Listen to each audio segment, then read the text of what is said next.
रहस्यमयी कथा, समुद्र मंथन का गुप्त सत्य। प्राचीन काल में जब देवता और दानव अमृत प्राप्त करने के लिए क्षीर सागर का मंथन कर रहे थे, तो पूरी सृष्टि की सांसें थम गई थीं।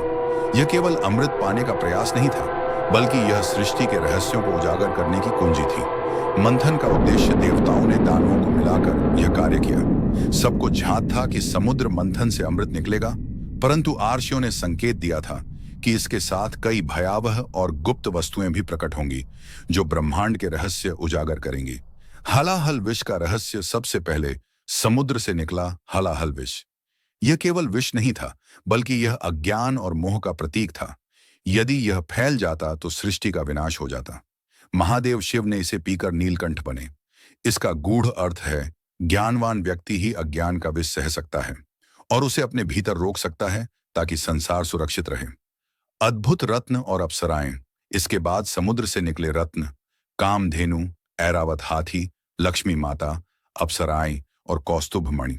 यह संकेत था कि जब भी कोई बड़ा संघर्ष और साधना होती है, तो संसार के सुख और समृद्धि के नए रूप सामने आते हैं।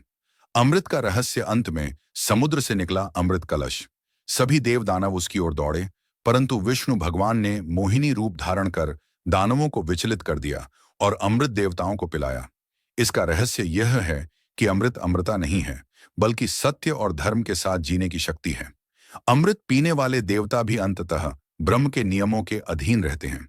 छिपा हुआ गूढ़ सत्य। ऋषियों ने कहा, समुद्र मंथन केवल देव दानवों का युद्ध नहीं था, यह हर मनुष्य के भीतर का संघर्ष है। हलाहल विष हमारे भीतर का क्रोध और मोह है।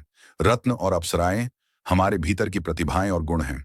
अमृत आत्मज्ञान है, जिसे केवल संयम और सत्य के मार्ग से ही पाया जा सकता है। निष्कर्ष, समुद्र मंथन की यह कथा बताती है कि ब्रह्मांड के सारे रहस्य मनुष्य के भीतर ही छिपे हैं। हर इंसान अपने जीवन में जब संघर्ष करता है, तो पहले उसे अज्ञान विषय का सामना करना पड़ता है, फिर धीरे धीरे सद्गुण रत्न प्रकट होते हैं, और अंत में जब वह धर्म के मार्ग पर चलता है, तो उसे आत्मज्ञान अमृत प्राप्त होता है।